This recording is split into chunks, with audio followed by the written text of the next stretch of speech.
Hello my dear friends, welcome back to my channel. आज मैं जो आपको कहानी सुनाऊंगी उसका शीर्षक है गौ माता ने दिया इंसान को जन्म।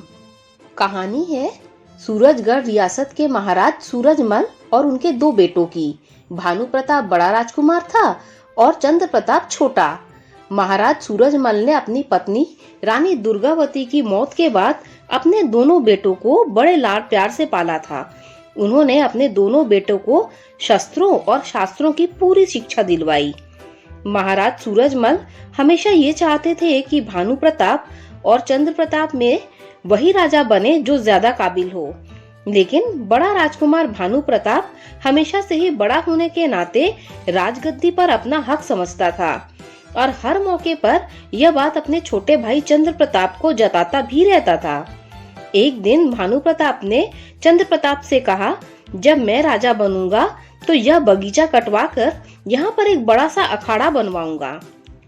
तब चंद्र प्रताप बोला, अच्छा फिर क्या करोगे महाराज भानु प्रताप? भानु प्रताप बोला, अच्छा है जो तुम अभी से मुझे महाराज बोलने की आदत डाल रहे हो। वैसे भी कुछ सालों के बाद सब लोग मुझे यही कहकर तो बुलाएंगे।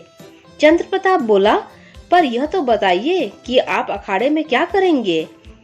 भानु प्रताप बोला, यहाँ वीर योद्धाओं के बीच द्वंद्व होगा और वे हमारा मनोरंजन करेंगे। पूरी प्रजा को न्योता दिया जाएगा। तब चंद्र प्रताप बोला, अच्छा और सांसों का क्या? मतलब आपको क्या लगता है यह बगीचे केवल सुंदरता के लिए हैं? नहीं, असल में इस बगीचे के पेड़ हमको प्राणवायु देते हैं और यहाँ के रंग बिरंगे फूल हमारे राजमहल की शोभा भी बढ़ाते हैं। समझे बड़े भैया? तभी राजा सूरजमल वहाँ आ जाते हैं और बोले, किसी भी चीज को उजाड़ना बहुत आसान होता है, मगर उन्हें बनाना और बसाना बड़ा मुश्किल। पता है, यह बगीचा तुम्हारे दादाजी ने बनवाया था और मैं जब तक जिंदा हूँ तब तक तो यह बगीचा ऐसे ही रहेगा, मेरे राजमहल के ठीक सामने। फिर राजा वहाँ से चले गए और भानु ने इसे अपना अपमान समझकर खून का घूंट पी लिया। भानु बहुत ही घमंडी और लालची था, जबकि चंद्र प्रताप अपने नाम की तरह बहुत शांत और उदार था। कई साल बीत गए। अब महाराज सूरजमल को अपना उत्तराधिकारी चुनना था। उनके सामने परेशानी यह थी कि बड़ा बेटा होने के नाते भानु राजगद्दी का हकदार था, लेकिन छोटा बेटा यानी चंद्र प्रताप वास्तव में उसके काबिल था। काफी सोच विचार करने के बाद एक दिन महाराज सूरजमल ने राज्यसभा में ऐलान किया, मैंने काफी विचार करने के बाद यह निर्णय लिया है कि मैं अपने साम्राज्य सूरजगढ़ का बंटवारा करूंगा। एक हिस्सा अपने बड़े बेटे भानु प्रताप को दूंगा और दूसरा हिस्सा छोटे बेटे चंद्र प्रताप के पास जाएगा। रही बात प्रजा की, तो जो प्रजा जिस भी राजा के राज्य में रहना चाहे वह जाने को स्वतंत्र होगी।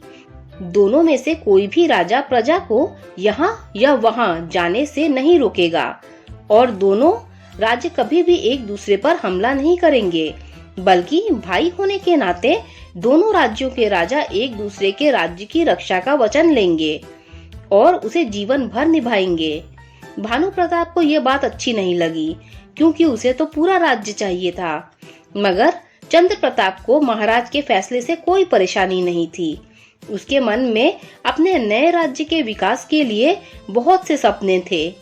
फिर उसी शाम राजा उन दोनों को अपने पास बुलाए और बोले, तुम दोनों को मैंने इसलिए बुलाया है क्योंकि अभी भी दो चीज है जिनका बंटवारा होना बाकी है।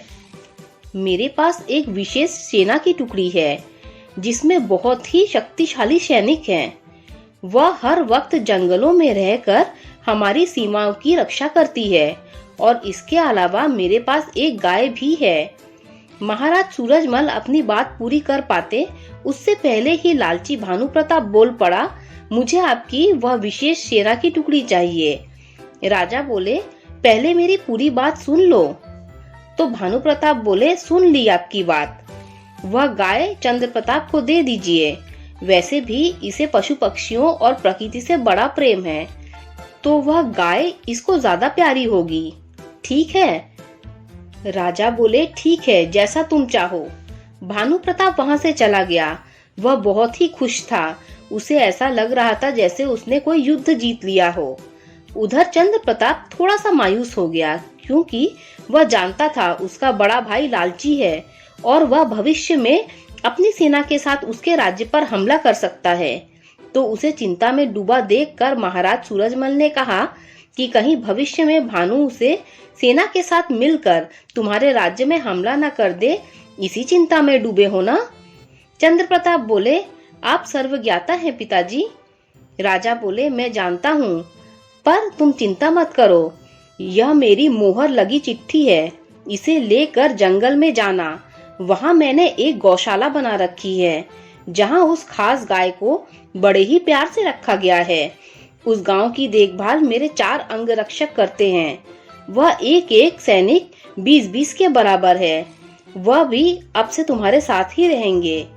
चंद्र प्रताप बोला, एक गाय के लिए 4-4 इतने शक्तिशाली सैनिक क्यों पिताजी? राजा बोले, क्योंकि वह कोई साधारण गाय नहीं है। असल में वह दैवीय है, मतलब वह तुम्हारी कोई भी एक इच्छा पूरी कर सकती है और उससे जो भी मांगना बहुत सोच समझ कर मांगना, बिना लालच के मांगना।